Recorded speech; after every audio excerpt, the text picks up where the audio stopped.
of pressure. Having a little look over to the right, Harvey says, OK, let's do it under brakes. But Seton has the run for the turn. No, he's outfoxed by Harvey. Harvey having a great drive here in the Mobile Commodore number 3, running in second. Fury managing to pull away just a little from Harvey that lap. Through the eyes of race cam, we see the manoeuvre being made by Glen Seton down this very quick straight, but he can't get away with it that time.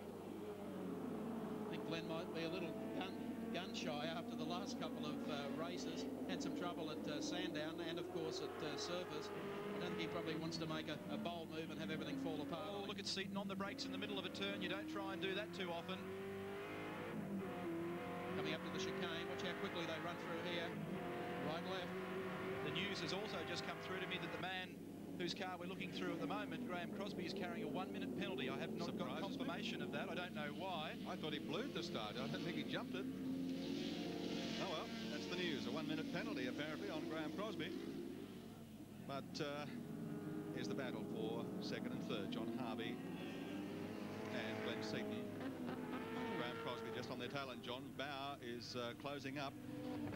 So after 10 laps in this race, the top 10 positions, George Fury leads from, well, who's going to be second here out of this corner, Harvey or Seton? I think maybe Seton, unless Harvey can go in deeper. No, it's Glen Seton who goes in. Very, very tightly indeed. So the Nissans are looking good for a 1-2 at this stage, with George Fury leading from Glen Seton.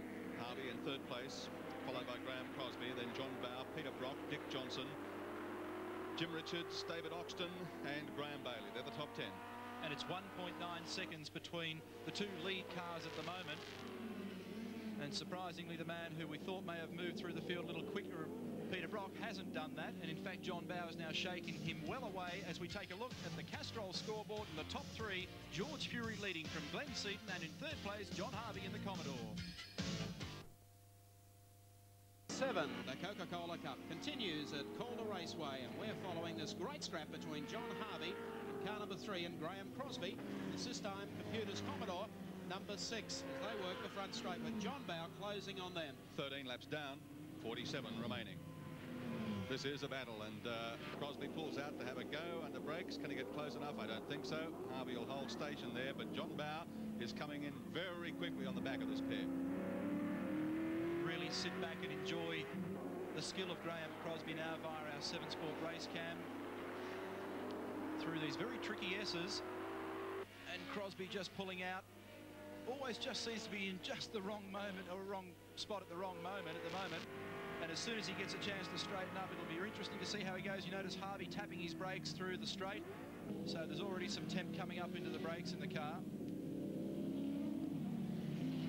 So Harvey works down towards Blowweave Corner. Crosby all over him. And right back behind them, you can see now John Bowe going through, and Peter Brock has actually joined the freight train as well. There's race cam looking out the back of the Systime Computers Commodore, and John Bowe closing slightly on Graeme Crosby. Perhaps even just a little more than slightly. He's pulled well away from Peter Brock, and he's right on the pace now. And look at Crosby. This time he's got a better run. Closes under brakes. There's the shot from race cam. Harvey at the wheel working. Crosby locks a brake. Harvey back down through on the inside and manages to take the placing away from him once more. But look at Crosby unleashing the horsepower, and through again on the inside goes John Harvey. John Bowe in there as well. How did he survive that? And John Bowe is now ready to roll towards the front. He's caught Crosby. Crosby may be held up by John Harvey, but Bowe wants to get on even terms, despite the fact he's got his front bumper almost falling off with the little Nissans. I've got a feeling that Crosby's car is understeering just a little, or is driving very deep into turns. He seems to run very well wide in these tighter turns. Incidentally, George Fury lapping in 62.1 seconds, so that's just a second off his qualifying pace. Right, here's a go. Harvey, Crosby in 6, and John Bowe on the Valvoline Volvo number 4. They're holding down third, fourth, fifth on the racetrack at the moment, and barely more than 5 seconds separate the top 5. Oh, what a manoeuvre. John Bowe with his head down and the tail of the Volvo up, goes through on the inside, and Crosby would not have known where he came from. That gives you an indication of just how quick that Volvo is at the end of the straight here at Calder. And the talent of John Bowe, the Australian driving champion in the Formula 1 class, or Mondial as we know it. His big chance this year with the Works Volvo team. And you can tell when he gets that head tilted forward that anything can happen. Next man on his list, John Harvey. Oh, look at Crosby. He's run wide in all sorts of strife. What'll he do this time? Oh, how did he survive that one? Well, it gets you back out on the racetrack, but it cools the tyres down a bit too. Keeps going in that direction. He'll end up on runway 27. Not wrong, Waldo. Coming out of the bend now as they come the front straight away. Fury from this and about 2 car lengths back between those 2 cars, then 100 back to John Harvey with John Bowe ready to strike. And I think Bowe will make his move here on the inside, and he does just that. Has a little look, and down under brakes he comes on Harvey. So John Bowe. Well, that's just brilliant driving, and obviously the Volvo with the braking capability to back up the driver. The luckiest fellow on the racetrack has to be Graeme Crosby. He's gone off twice and never lost a place in any of the maneuvers. At the wheel of the number 6 Systime Commodore with 40 laps remaining. He's in 5th place in the Coca-Cola Cup, round 7 of the Australian Touring Car Championship. I'll tell you what, Graeme looks busier than Hans Tholstrup on his off-road activities. Well, it certainly is busy, but I'm a bit concerned. I saw a board held out with a 1-minute penalty. So I don't know what the hell's going on. Well, our information is, Graeme, that they've pinged you for jumping the start. Oh, rubbish. Yeah, God, they've been picking on me all day. Have they really? Yeah, but yesterday it was because I missed a checkered flag. And then, some other problem before, but just waiting to get their own back on me. I never jumped the start. I learned from last time. Tell me this, you've had some interesting off-track excursions so far. It's been a bit thrilling. Yeah, these things aren't too bad to drive when you got brakes. Oh, it's like that, is it? Yeah, I'm really having to use half the body as well, because I seem to have pushed the brake down and there's a big piece of steel under the bottom there, so I don't know what the hell's happening. I think I've got the brake bias is okay, but I don't think the front brakes are working as good as they should. And of course, the back brakes are working very good. So I have to go into the corners and the back seems to want to overtake the front all the time. Cros, how are those new tyres working for you? Oh, they were new.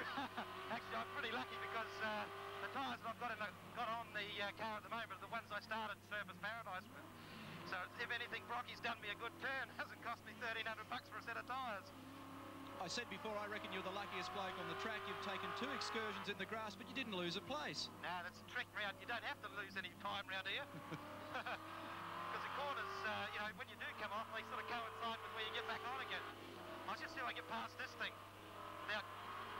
Well, thank you. That makes life a bit easier, doesn't it? Yeah, but hang on, I've got to get around the corner first. Can you feel yourself making any ground up on John Harvey? Oh, yeah, but look at these other blokes. These Commodores really have a brake problem.